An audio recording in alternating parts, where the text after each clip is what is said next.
Good evening, everybody, and welcome to RecoveryView's 55th edition. We have special guests tonight. I am so excited about this evening. And it's March 14th, we have Renée Popovits, Gina Tabrizy, and Paul Steinbroner.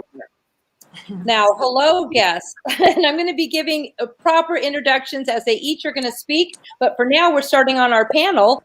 So, Renée, would you like to start by saying hello to the audience? And we're going to go around and just chat for a few minutes, and then we're going to do our individual interviews. Okay, great. Good evening, everyone. And thank you, Josie, for inviting me to your show. I'm excited to be here, excited to share some of my paintings with the group so they can experience a spiritual journey through watercolor. And I'm really looking forward to it. Thank you. Yes, and I have your book here so I can refer to your pages as well. Gina Tabrizy, would you like to say hello to our audience? Hello, I'm so happy to be here with all of you, and I'm a licensed marriage and family therapist by trade. I have a little daily affirmation book called Pearls of Wisdom, and my nickname is the Addict and Trauma Whisperer. So these are subjects near and dear to my heart, and I'm so happy to be with you all and share some of my knowledge. I also have a radio show, The Recovery Show, on KOCIRadio.com, which is a free service to everyone who's in recovery or looking to be in recovery and healing. So I invite you to listen into that. Wonderful. That's on Thursday nights. Yeah. Great. Thank you. Yes, we're going to be talking about, I'm going to definitely read your bios and give more information when we bring you up. So this is to say hello to our audience, and then maybe we'll talk a little bit about the mental health day that was yesterday.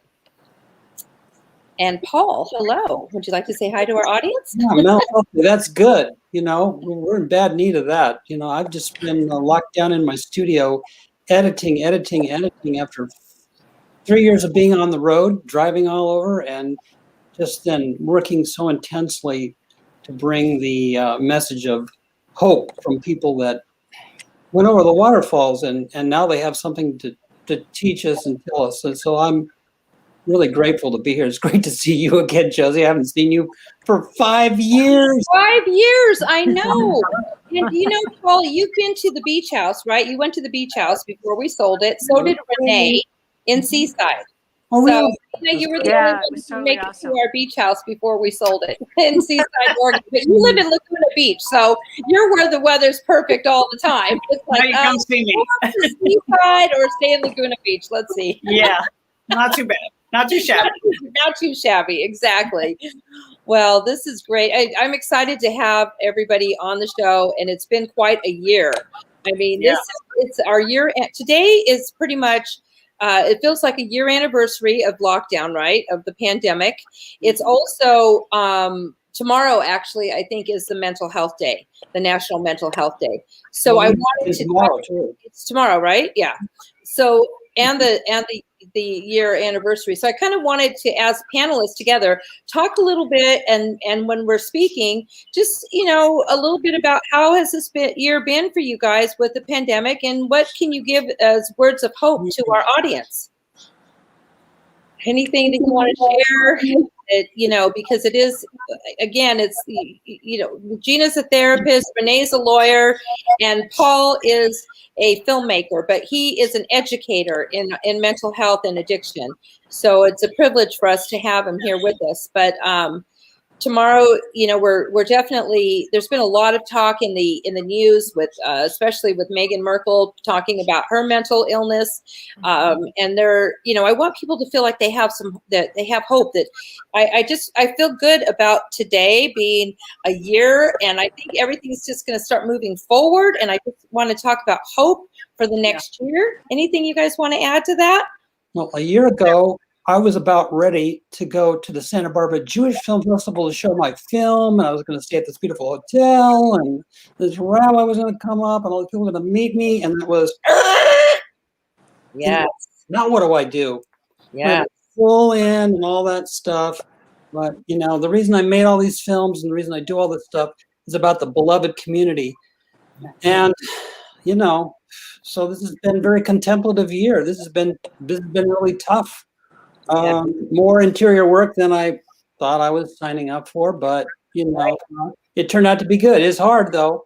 And now we're getting back to you know. Has it been a good year for you as far as your work, though? Were you able to hunker down and finish some projects, or? Oh my gosh, yes. Right. Yeah. You know, at first it was like being in geometry class. The clock would go backwards.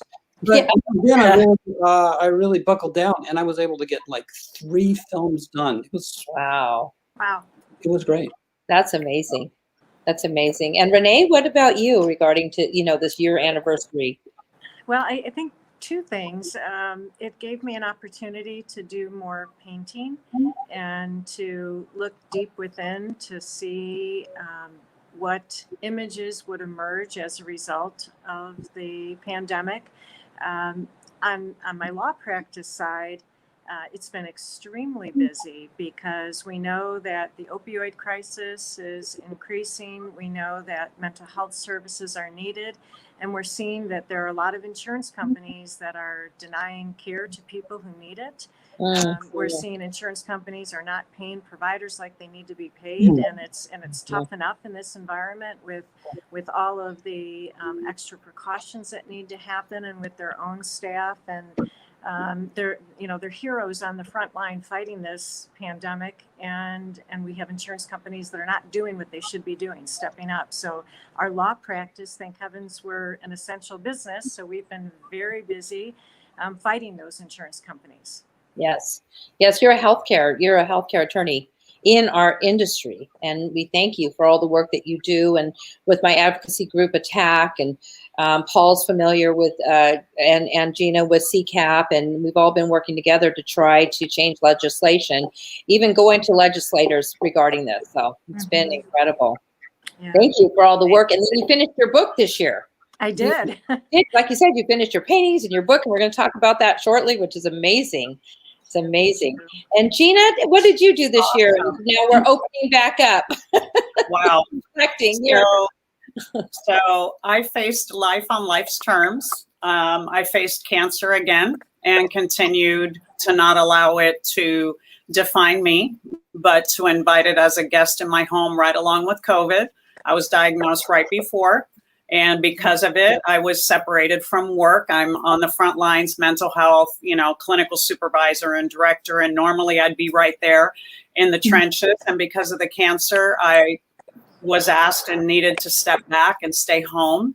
And my journey took me to very deep places that I hadn't been in a long time, but opened up the spiritual side of me to be really anchored in the human spirit, and knowing the resiliency that we have is beyond magical and mystical to me. There is nothing that a human being cannot endure and rise above. And as I felt that in every part of my body, as I was having that healing, I felt that healing universally. I watched people that I love really disintegrate into sadness or depression or anxiety. I watched people falling back into the drink.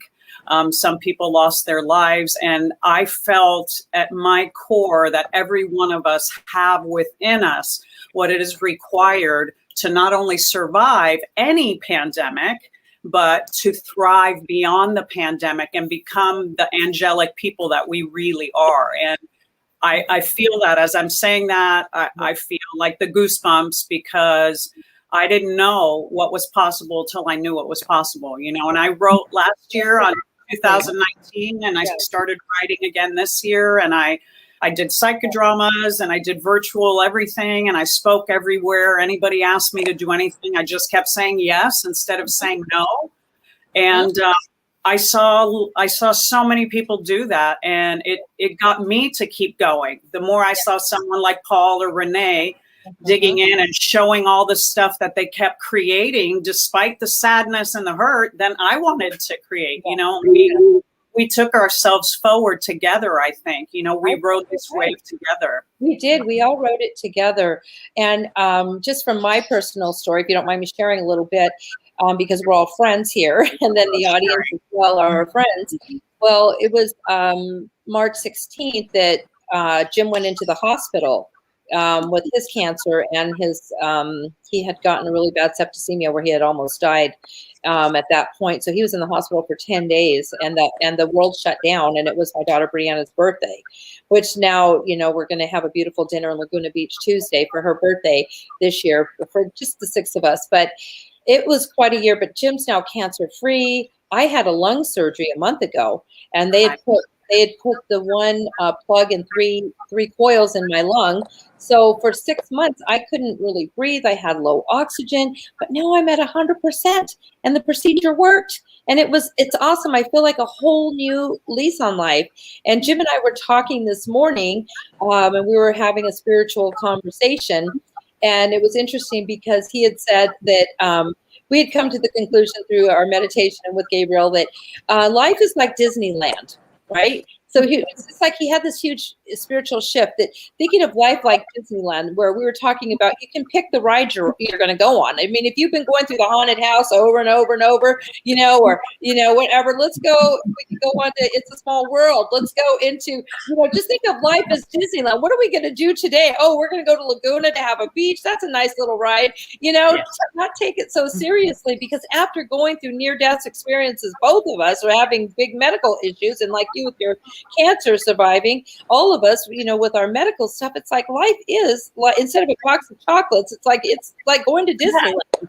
Because from the non-physical realm, looking at the, you know, being here as spiritual beings, living the human experience, we get to live this experience and choose what we get to do. You know, so we get to be on the show tonight. We get to do all these wonderful things.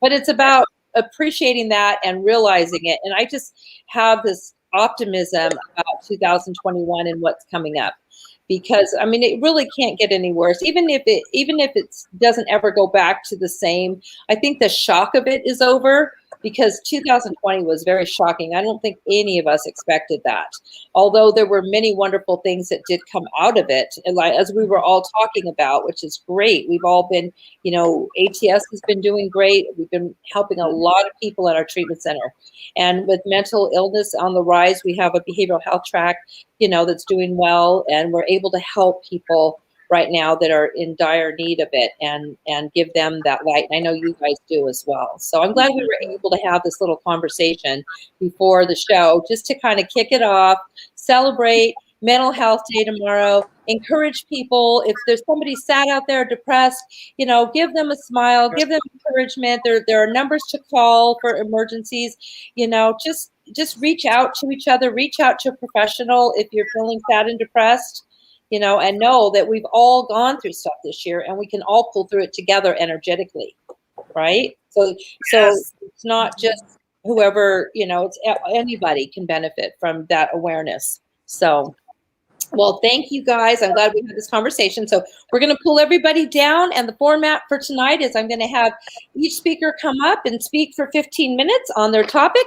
This is, again, the 55th edition of RecoveryView. So please go to the website, recoveryview.com, and you'll be able to read their articles. And we have many other articles up there and archived articles regarding recovery. And these are 3 of our featured authors for our 55th edition that has launched today, our 55th edition. Okay, so I would like to welcome up, let's see, Renée Popovits, who you met earlier. And Renée is a dear friend of mine. And as we spoke about, she is a healthcare attorney. But what she's on the show tonight showcasing is her new book released. And it's called Aqua Royale. Did I pronounce it correctly? Aquarelle. Aquarelle. Okay. And so this is, she just released, I mean, where are you in the process? I was blessed to receive one of her first 10 books, and it's absolutely amazing. It has her inspired art, and then she has inspirational words. And tell us about that story and the journey for your book, and how can people pre-order it, and where you are in the process. Thank you, Renée. And you can go ahead. Thank you. Put us up, Debbie, so that Renée can be the main speaker and I'll be the little guy there. Please. Around. So in October of 2014, thank you.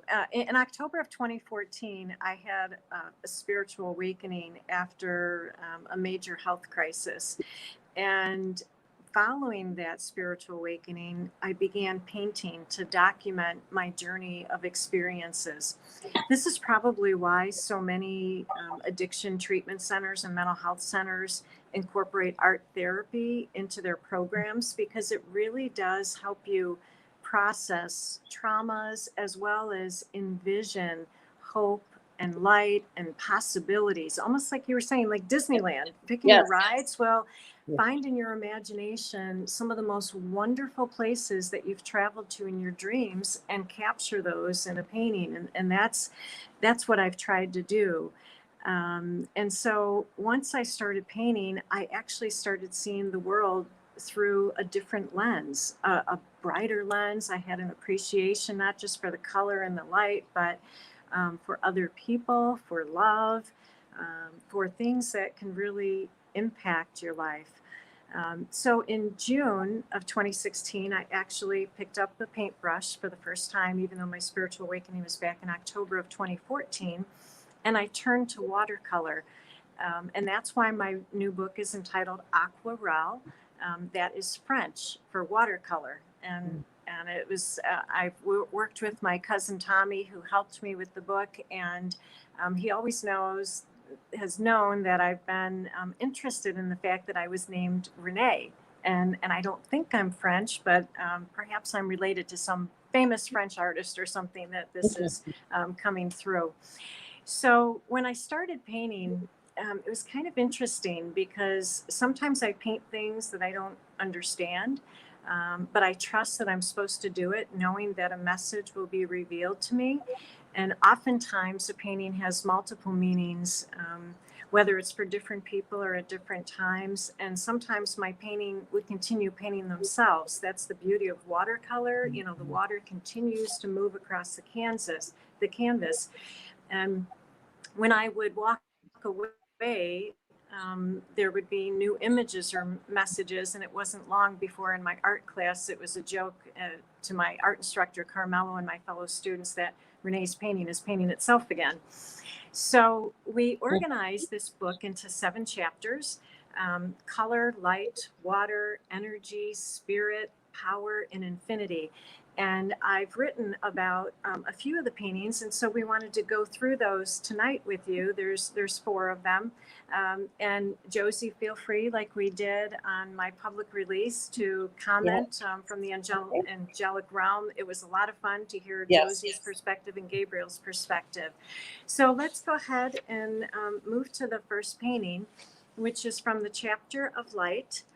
Deb, I don't know if you can bring up the PowerPoint. Hopefully. She's trying. Is she doing it? Deb, are you able to bring up the PowerPoint? I'm not sure if she's able to bring it up, because the internet isn't that great in the back part of the house where she's at. Oh, okay. So for those of you who are online with the RecoveryView journal, you'll see that there are 4 paintings in there.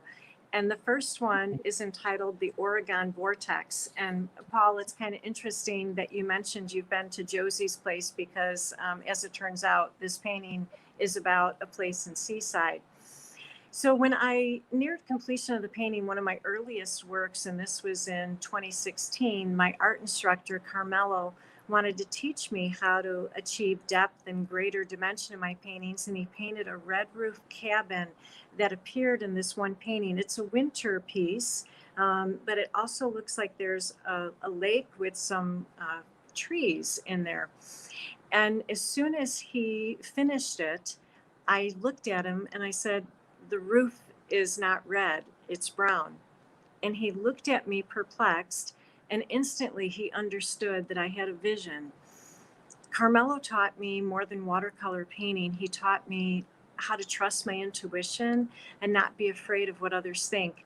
Intuitively, I knew immediately that that would be the first and the last time that I would be permitted to allow someone else to use their brush to alter one of my paintings. Every image, every color is often related to a vision or a message I'm to either create or receive. And while sometimes my artwork may be abstract, like the piece behind me, which is one of them that we'll talk about, and other times maybe not so aesthetically pleasing or technically perfect, it carries an important message that I or others are to receive. And I named this painting the Oregon Vortex, and I didn't know why, other than the other ladies in my class painted a horse with sleighs, and I said, no, there's not supposed to be any horse in my picture. And I focused in on the lake and that amazing energy there. So 10 months later, in August of 2017, Josie so graciously offered for us to stay at her home in Seaside, Oregon. And we took a family trip to both Portland and Seaside. And one of the activities that we wanted to do on vacation with our daughters, Alexis and Amanda, was to take a helicopter ride. I've never been on a helicopter before. And I really wanted to marvel at the natural beauty of the land from the air. And looking from the window of the helicopter, I was overcome by a strong and definitive energy I felt below. And when I looked, I saw the lake that I painted. It mirrored my Oregon Vortex painting.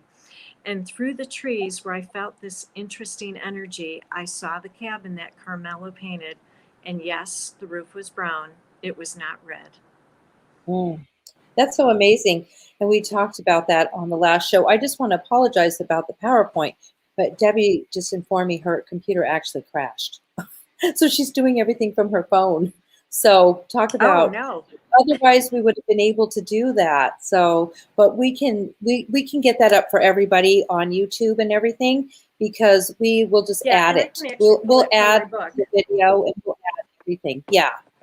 So that when we actually post for those that look at it later. Here, But you want to show from the book? This helps. Yeah. This is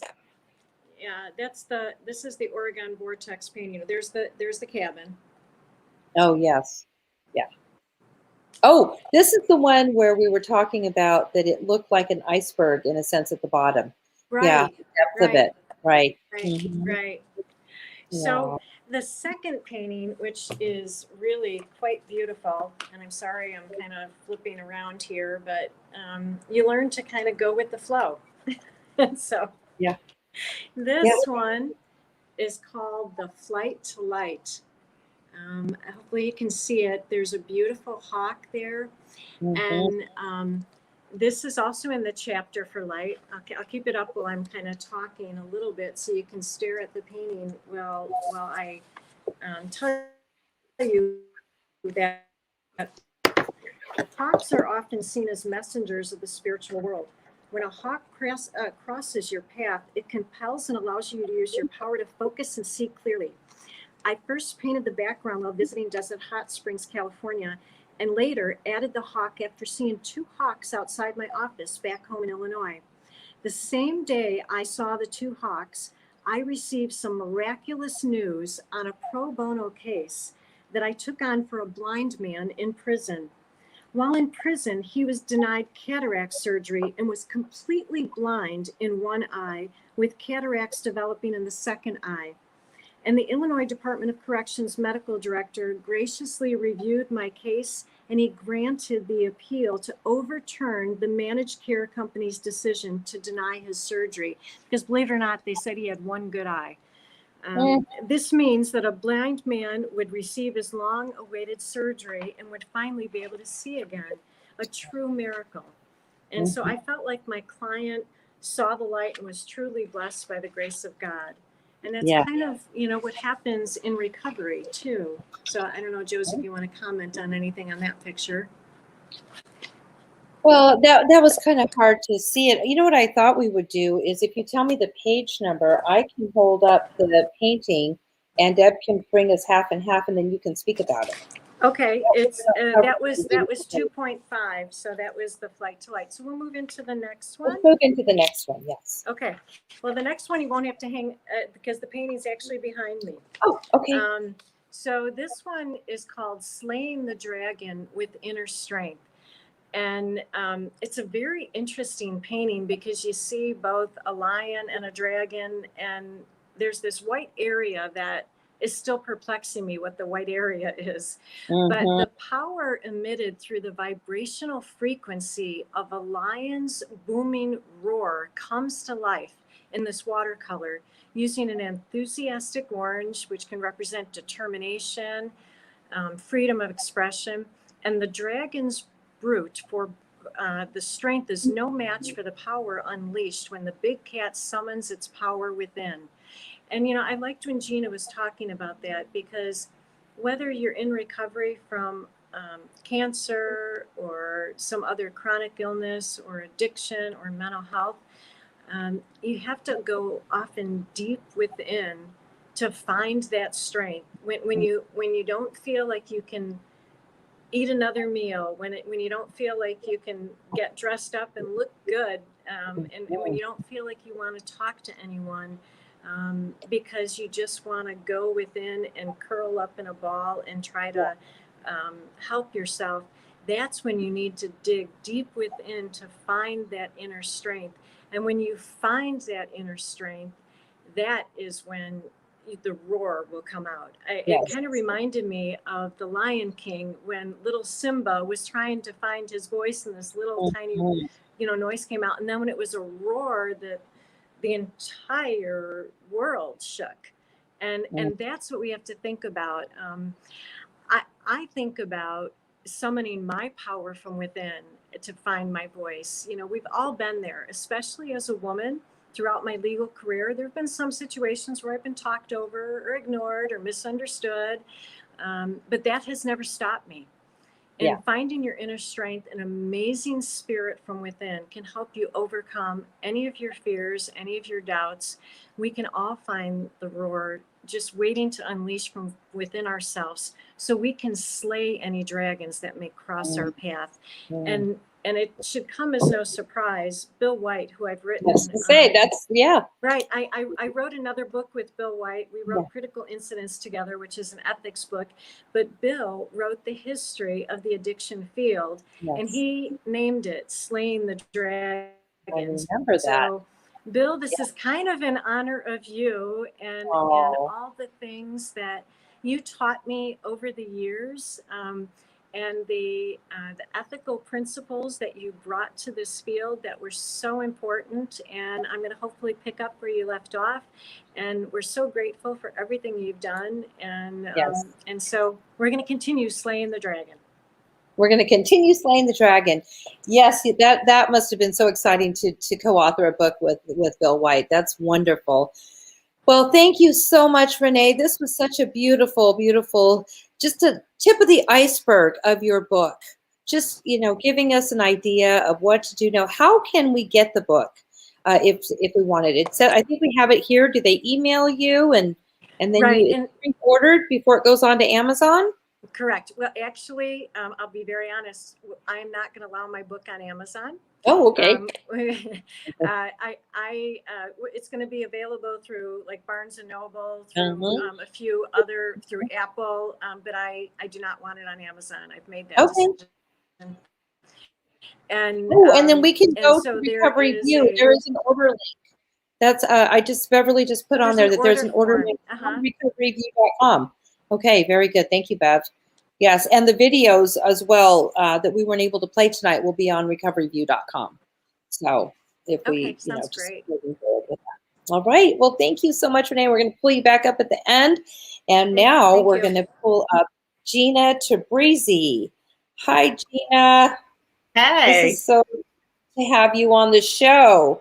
So, Gina Tabrizy, you have the company Harmony Hills, which is Harmony Hills, and that's an outpatient program that you and your husband have owned for many years. And I know that you're a wonderful private practice therapist, and you're also an author. You have a book that just came out, I believe, and we can put that up there, Pearls of Wisdom. There we go, Pearls of Wisdom, Affirmations for Daily Living.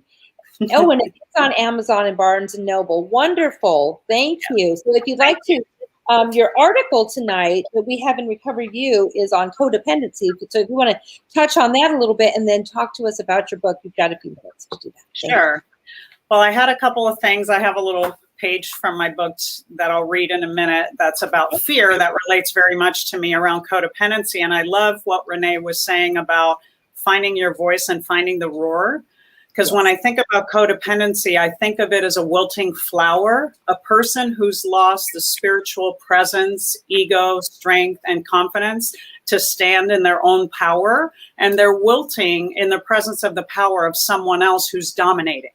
And oftentimes we are conditioned into this. It definitely is not just a female condition, but it certainly is much more pronounced in the female relational condition. And so we're taught, you know, these things about my worth and my needs come from taking care of you.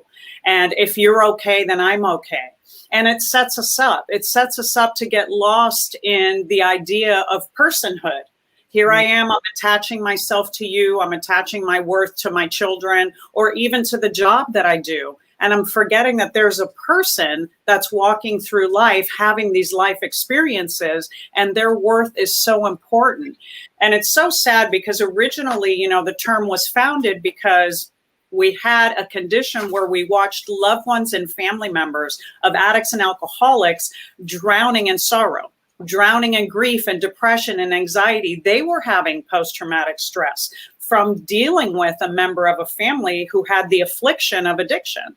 And everybody started noticing there was a pattern of behavior where that family member was as ill without the substance as the addict using the substance. And so they coined this phrase codependent. I'm dependent on a person who's dependent on a substance. And it turned into recognizing all these maladaptive behaviors that a human being can be predisposed to become codependent because they're getting all their value and worth from caregiving and caretaking and showing up for you and taking care of you and forgetting about themselves. And they would become really sick. And, you know, it's not a disorder yet that's treated like in the Diagnostic Statistical Manual of Mental Health Disorders, and yet it can be as debilitating. If you think of a person in a domestic violence situation, the woman that you've met or the man that you've met that keeps coming to you going, he hit me again, or he got drunk and, you know, slammed me against the wall, or he threatened the kids, or we were hiding in the closet all night, and they go back to that person over and over again. And you're like, dear God, why would you put yourself in harm's way over and over again, or even children, expose them to that? And no one can rationally understand why would a person of sound mind and body choose to be an abusive, you know, sick, domineering, disgusting, hurtful relationship. And the truth is they're not okay.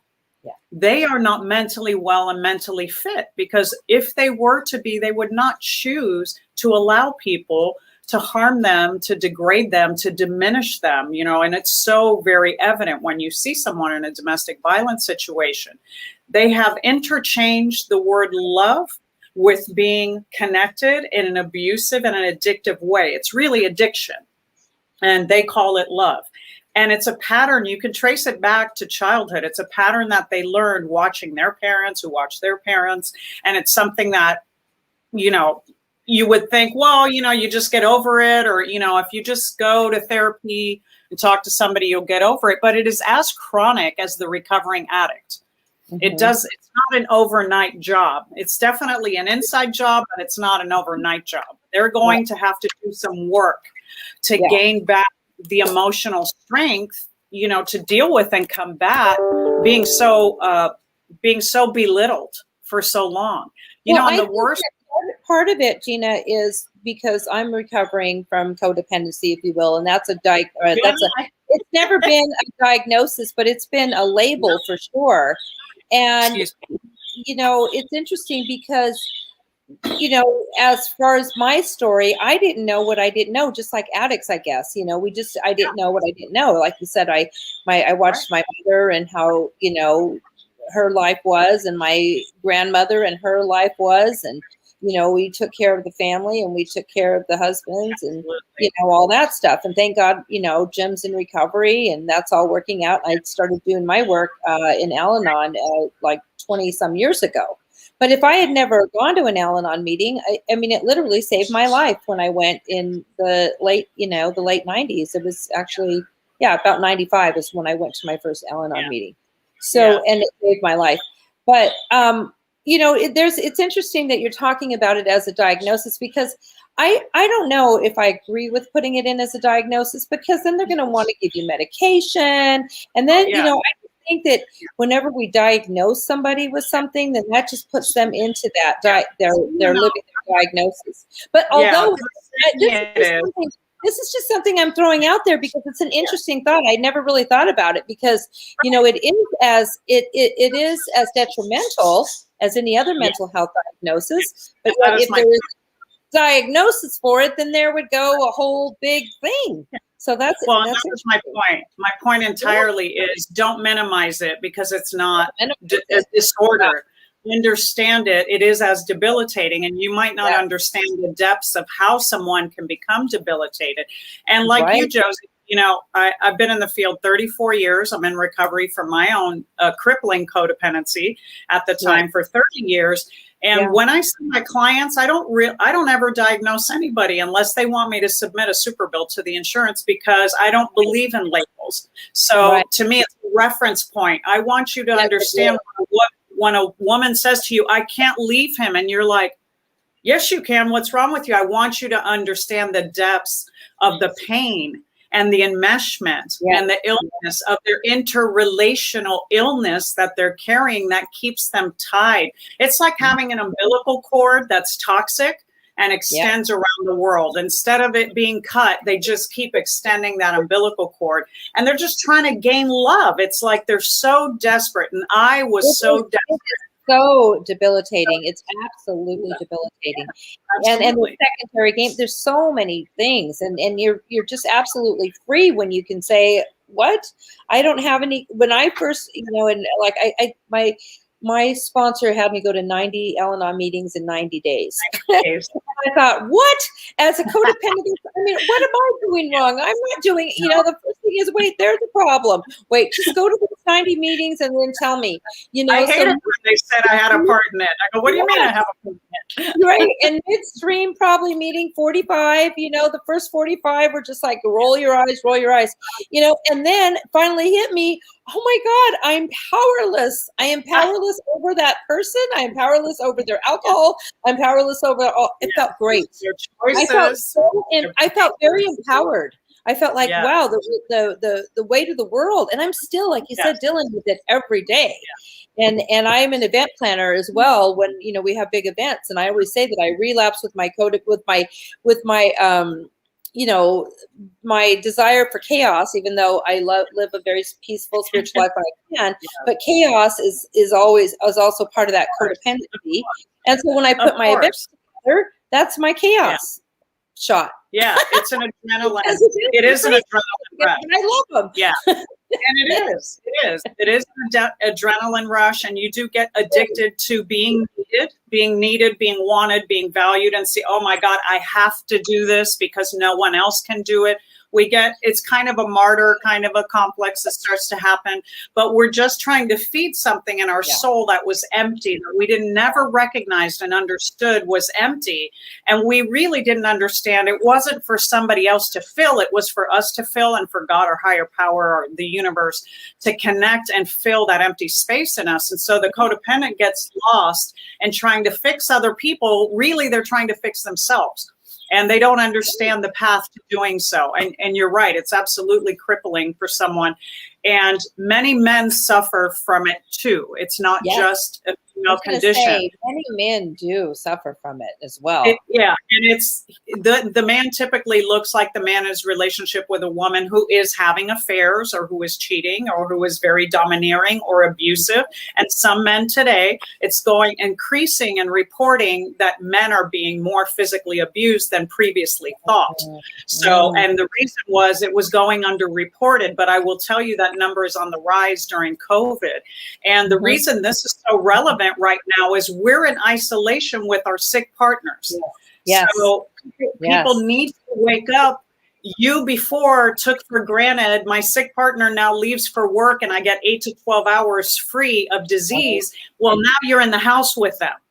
and you're buried in it. And so we need to give a message of hope and resiliency and say, if you're in relationship where in the presence of that person, you feel yourself shrinking and feeling lost and depleted, like your soul is screaming on the inside, then I'll take Renee's, little message and say, roar. It's time for you to roar and not get mired down in your fear and in your helplessness, because this is no way to live. There's no way for a human to thrive and live and grow when they are lacking sunlight, when they're lacking hope, when they're lacking joy. And that's what those sick codependent relationships do. They rob you of your joy, of your humanness, They do. Yeah, for me, this year being home and taking care of myself and knowing that my kids had to be out on their own, all of us, it was a great year for me that way, to just take care of myself, focus on myself, and release any attachments to helping anybody else besides Jim. Jim and I helped each other because we were both sick and we're married, but otherwise the rest, and then the kids started helping us, and I just let go of all that, because that was my biggest problem in this phase of my life, were my adult kids.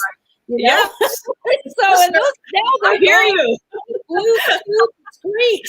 It's great. They all had to go to their own home. You and I have that experience together, and I have shared stories with you. They are thriving. The kids are thriving right now, so I'm excited about that. It is possible as an adult to cut the umbilical cord again. So the we have to our children, we feel indebted and entitled to our children for the rest of their lives, and yet in adulthood it is necessary for us to start to do that, and to allow them to make their own mistakes and fall. And the codependent doesn't know how to do that. They become, if anything, cripplingly anxious around seeing the people around them fall, and they don't know how to let that happen. And that's the gift, we've all heard it definitely coined in the 12-step program is let go and let God. When I let you go, then God can step in. The universe can step in to give you the experience you're meant to have, because I'm not meant to control that or take that from you. And what I learned this year was it's not mine to fix. And also, if I stand in the way trying to fix, I am interfering with your divine destiny and purpose anyways, because you are meant to go on a certain path that I'm now blocking. And when I put it in that spiritual space as a codependent, it was much easier for me to learn to pull back away from people and let them fall. Let them completely fall. And I'm being very vulnerable right now and opening up about things I normally wouldn't. But I think it's important to do that with our audience, so that way everybody, because we all have something, right? We all have something. Jedediah was commenting, and he put, what kind of example are you leading by? That's a very true point. If I'm admitting right now where my faults are, but you're not leading, how can we lead if we don't have, I think I'm doing okay. I'm doing a lot better than I used to, that's for sure. So I feel like I'm being a good example to my kids as much as possible. But, not that I'm tooting my horn, but I have, encouraged them quite a bit to live their own life. So that's good. Well, do you want to read your little passage real quick? Because then we've got to get Paul up here. Yes, of course. Okay. I would love to. So I feel that, 2020 magnified the word fear, and it either catapulted you out of the womb and into the real world where you thrived, or people stayed and retreated, lost in the dark space, right? So this spoke to me, and I'll read it, what I said about fear a year ago. Fear is the fire that fuels our hatred. Fear of people who are different, fear of the unknown, fear of what we don't understand, and fear of not being a part of something. Our fears have been passed down from our ancestors, our cultures, our religions, and our countries. Fear is an emotion that drives us apart. When we can instead allow love to be our driving force, we are acting from our most basic human instinct, and we will then act humanely. Love your neighbor as yourself. And that was my message from my little Ask Gina, my little book. And they can find your book on Amazon. Yes? They can find it on Lulu, on Barnes and Nobles, and on Amazon. And Lulu I self-published, and then it went out into the other sources and vortexes of the universe. And I'm writing one now, and as soon as it comes out, it's called Healing is a Love Story. And when it's Oh, that's done, beautiful. I'll bring it back. Yeah. I'm Okay. excited Yes. about it. Do you know when that'll be finished? Do you know about when that'll come out? I am guessing this summer. That's the goal I set for myself. Was July. All right. Well, we look forward to that. Okay. And now I'm going to pull up Paul Steinbroner. Thank you, Gina. Thank you. Love Wonderful. you, Josie. Love you. We'll see you in a few minutes. And Paul is going to come up and talk about his company, TouchPoint. Let me see. Do I need to do this? Oh, it won't budge. Let me do this. Okay. Okay. There we go. Okay. Okay, wonderful. I got you up. Debbie's computer is completely gone. So I'm holding this the whole thing, and that's good because I know how to do all this, Paul. Oh, yes. So, Paul, it is so exciting to see you on the show tonight. And your article for RecoveryView is Journeys on the Red Road. And it's about your documentary. And we were going to have a little clip of your trailer, but again, we are having technical difficulties tonight. So you have to play it at your drive-in movie theater at a later date. yes, we will. At my drive-in movie theater, we will have a big event. We are going to have film festivals. We are going to have book signings. Everything. All of the RecoveryView authors. We're going to have a big party. And laughter and popcorn. It'll be great. Everything, as soon as we can. But for now, can you tell us about your documentary and what the meaning and the significance to this is for you? Sure. Well, I started out 4 years ago. I met Sheila Ray Charles. She was speaking and singing. It's like Ray Charles' daughter. She was telling about how she was in prison for the third time, and she had her come to Jesus moment. And it kind of hit me because anybody who knows my background is like, okay, I published 8 versions of Uppers, Downers, All Arounders and made 50 films on neuropharmacology. She wasn't talking about that. She was talking about, boom, a willingness. It's like, where did that come from? That is transformational. And I go, I've already done the science information stuff. I want a piece of that. I want to know about how people suddenly become willing. And some of the toughest, orneriest, self-pitying, self-hating people just become amazing, angelic. They're holding the light for everybody else and say, right this way. It's like, whew. So I wanted to do that. I didn't get to work with her. Sheila died of breast cancer before I could get to that. But she lit the torch, and I wasn't going to go, well, I didn't feel that. Oh, yes, I did. And I went, now what do I do? So anyway, on this voyage of self-discovery, which probably it was like 60,000 miles in the car. I live in Central Washington. I ended up driving to Homeboy Industries. And I don't know how many people know about Homeboy, but it's the largest gang abatement program in the world, run by this Jesuit named Father Boyle. And so I got to interview G. And of course, we had to wait a long time to see him because he goes, oh, we'll see you in 15 minutes. And then 30 people go through. It's like, they need him more than I do because they're just getting out of jail and they've got no clue. I'm just trying to get an interview. Anyway, my mother was moving out of her house. She lived in Southern California and she had dementia and I wanted to see her. So then I started traveling from where I live here in Washington down there, and I found a place to stay at my mother's parish. They let me stay at the convent in Manhattan. It's beautiful. It was like, I love staying at convents and monasteries. That's my favorite. So cozy. I would go see Father Greg, and I would see the homies, and it was such an amazing experience because you see these people, and they are really rough, covered with tattoos on their face, everywhere, and you go, and then they open their mouth, and you go, oh my God, what do they have, like a PhD in theology? They're the most tender, caring, interested, compassionate people. It's like, I don't usually see these people in church, and yet we're completely spiritual. So I just kept coming back. I'd spend time there, then I'd come back, then I'd drive back. and mother's getting worse. And it really drains your battery when you see somebody who you love just losing it. The words, everything, it just keeps going away. So I could see her and I could do that for a couple hours and it'd be really intense. I have to back off. What I want to be with is recovering people and just so much hope. And they've been over the wall. Everything bad's happened to them. So in the meantime, then I meet a rabbi in San Diego who tells me about this group on Venice Boulevard, Bet Teshuvah. Oh, Bet Teshuvah. Yes. Yeah, by a rabbi. Right. And I go, Rabbi, I want to do this. He goes, yeah, come right in. Come to High Holy Days. Let's do this. Let's do that. I go, we got a choir. It's like, I just want to belong. I'm looking for the beloved community. And right now, I want to be Jewish. I want to be with you guys.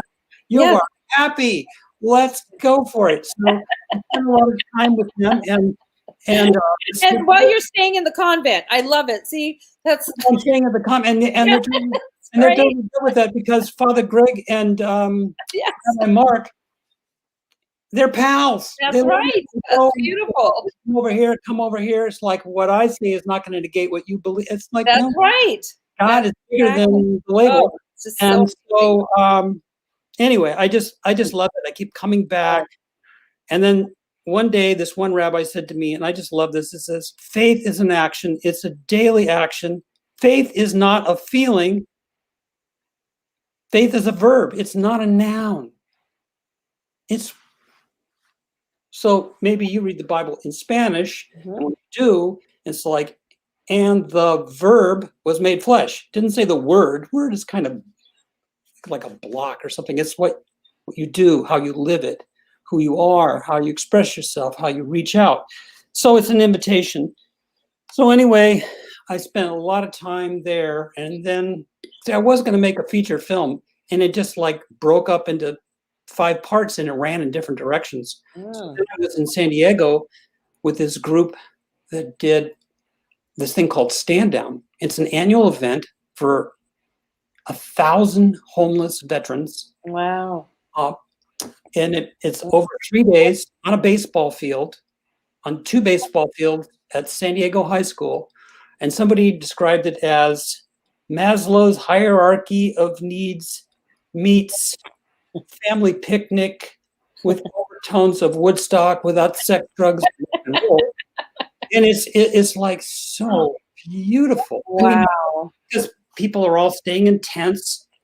They've got the military order, you got the latrines, you got the showers, every service that anybody could need. Housing, dental, mental, chaplaincy, food, and the conviviality. And it just helped people transition to getting into recovery. It was just, so I spent 3 years going to those. Met all these people, and I just loved it. And the music was great, and it was fun, and people were changing. It was just very spiritual. And then I spent time with this tribe, different tribes actually. Right, Journeys on the Road, yeah. Yeah, so I was doing that in parallel to the other one. So I was going here, going there. And the Salish people have been on this continent for 10,000 years. Yeah. And they have these canoes that are amazing. They're ocean-going canoes, and they always travel back and forth and all this stuff. And so they're really on their ancestral highway. So they have this annual event, didn't happen last year, may not happen this year, where they travel from village to village and they pick up another tribe, and then they have feasting and everything. But to even get in the canoe, alcohol, no drugs. Right. So for a lot of people, it's a real way to focus. It's like, well, I'm not going to go get loaded. I'm not going to do this. I'm not going to be with them. I mean, being on the ocean and paddling in a canoe. I mean, it's the ocean and it's the Puget Sound. So somebody said, every stroke I take is a prayer. So it's kind of like a breathing thing. Oh. I am. I want this. I want this. So I kept going back and meeting more people, and it just kept opening and opening, and it's like, and Is that what the documentary is about? well, yeah, it's about always about recovery, and all the films have a spiritual overtone. Yeah, they all have a spiritual. So does it show the different ways, the different journeys to spiritual awakenings? Sounds like. I think from all the films, it's basically from different cultural perspectives. You got people that were gang members, mostly Hispanics, East Los Angeles. You got a Jewish congregation, you got Native Americans, you got So it's it's very diverse. It's very inclusive that way, and that way it's like you can understand. Wow, this is just about the only thing that's worth having, really, is your soul. It's like, well, if you don't have it, you're not really happening. You're right. So how long has it taken you to put this documentary together? 4 years.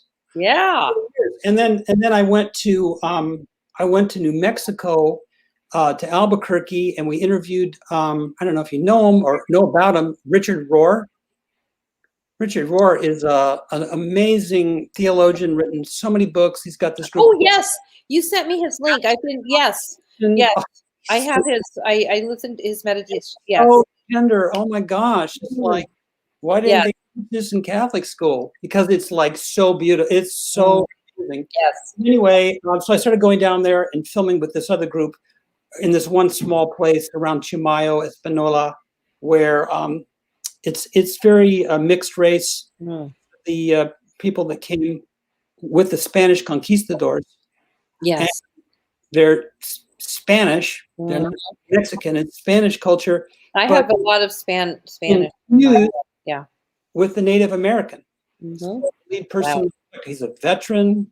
He's part Apache. So when you see the rituals, it's like it's different, and it's really deep, and it's that area, northern New Mexico, is so spiritual, but the drug problem is so completely awful. And it's like the spiritual commitment it takes to just keep trying to get somebody to be willing. And they try all these things politically, and they failed to get the governor to do anything. They were asking for an emergency field hospital for detox, because there's no place to get detox, and there's dope everywhere.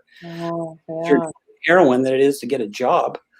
Well, in Oregon, and with the it's illegal now for heroin, right? So things are getting pretty busy up there. But it might be easier to get detox. Oh, it is. Yeah. So there's no services in New Mexico. Arrest you, but it is a medical condition. It is. So they're going, that's your problem, whatever, nothing. There's just no way out. So this very old culture is dying out. And Pedro, the lead person in this, he is, I guess, he's got this bereavement gene. He's an ex-service member. He's giving, because people go like, my dad's dying, my aunt's dying. These people are, can you come here and you can do this? So he really has to find a way through all this stuff. So it's like 5 films that I've got. Wow. And so that's what I did with my summer vacation, which lasted 4 years. So how are we going to help you release these out to our community? That is RecoveryView. We have the website through Debbie. We have lots of different platforms. So we'd love to help you, just get some of the trailers out, or however we can do, Well, that's interesting. That's I'm turning the corner on that right now, and I'm going to be. Well, I've just started a new distribution company, and I have these films. I'm going to pick up a few more, but I also have the rights to some of the CNS films that I have, so people can license. Like Roots of Addiction. I know at our treatment center, we are definitely right now looking for our video library. I don't know what happened, but we are going to be updating our video library. So if you put a video library together and, can get that to us, and then we can offer video libraries to the other treatment centers, I think we'd be grateful, because I think we all kind of have the same old videos. We still have Talk and everything, which is great. But, I was looking at our video library, and it's very limited, and it's great for our clients to have, this information and not just throw up any video whenever we're trying to do our education group. So I'd love to help you package it as a video library as well. I also like to see if I could do some screenings. I mean, maybe we could Screenings for sure in person. Cover review and Yes. say, it's movie night. Well, we want to do that. I want to put something together now that things are opening up and maybe have a small event for our authors. So for those of you who are interested in Recovery View and our articles, get Paul, showing some of his movies. We could have Gina and Renee bring their books and do some book signings with some of our other authors. That's what we used to do, as you know, before COVID. It seems like 100 years ago. So I'm ready. I am so ready to do a event for our Recovery View authors. So, and I will make sure that we get you down here to do that. And I'm going to bring up the rest of our crew. Thank you so much, because it's been an hour now. So I just want to add to the stream the rest of our crew today, and just thank you so much, Renee, Gina, Paul. And Paul, do you want to, would you like to say something in closing? And then I'm going to have Gina and Renee say something in closing. It's so great to have a conversation like this with you. It just, brings back, listen, we've done this before. We can do it again. We can. Time. And you know what? While all this was happening, the need just increased so much. Absolutely. So, yes. And then, I do a show every Thursday called Drama to Dharma, and that's where we talk about spirituality. So we could bring you back onto that show where we have a spiritual audience as well. Ooh, nice. Yeah, especially with or something. That'd be great. Thursday nights. Right. So thank you. Gina, anything you'd like to say to wrap it up with our audience? Well, I love the time that we've had together and spending it with Renee. I haven't seen you in many years. And yes, at the Women's Leadership Conference, I think was the last time I might have seen you. And Paul, what you're doing is amazing. And it speaks to my heart. My family has a very strong tie to the Native American spiritual practices. And my dad had a room dedicated in our home that was just for that. I recently donated all that to Sparrow, who, if you haven't met Sparrow, is one of the leaders in the Wellbriety movement. And the other facility I work at, New Directions for Women, we also practice the Red Road to Recovery and Wellbriety. So I was just listening and loving everything that you said, and would love to connect with you once, the videos, and again, see how we can support each other. The book to Renee was just beautiful and inspired, and it takes your breath away when you hear someone just painting and drawing and writing their vision. I just felt so honored that you shared that with us and that you put it to print. I think it's so brave when people do that, And Josie, of course, who's our angel, who's our guardian and guiding angel. Thank you for all of this. I love what you're putting out in the world. It's incredible. Well, it is definitely time for us to really take it out there and make it happen. Yeah. So we're going to do that. And we're going to have live events, and then we're going to have more of these social media events. We could do combo the live in person with the Zoom, because everybody's doing that. They're doing both. So we can start it out doing both. So for those that feel comfortable and can come to a live, and then we can have it up on the screen as well for Zoom. So we're figuring all that stuff out. And Renee, would you like to say something at the end to wrap it up? First, Paul, your documentary sounds amazing. I can't wait to see it, and I love to hear about the spiritual journeys of those folks. And Gina, your book also sounds totally awesome. It touched my soul, some of the words that you spoke, and I'm sure it's going to touch many others, and so I look forward to that. Josie, I remember it was actually about 5 years ago that you invited me to the Women's Global Alliance, which I think was the first time that I met Gina. And that's when I actually met Gabriel through you. And it was around St. Patrick's Day. And here in Chicago, I was mentioning beforehand, they dyed our river green. I mean, everything is green here. And so I'd like to leave everyone knowing that St. Patrick's Day is coming up. There's a beautiful Irish blessing that says, may the road rise to meet you. May the wind be always at your back. May the sun shine warm upon your face. And may God hold you in the palm of your hands. And so thank you for inviting me on this show, and many blessings. That's beautiful. Thank you so much, all of you.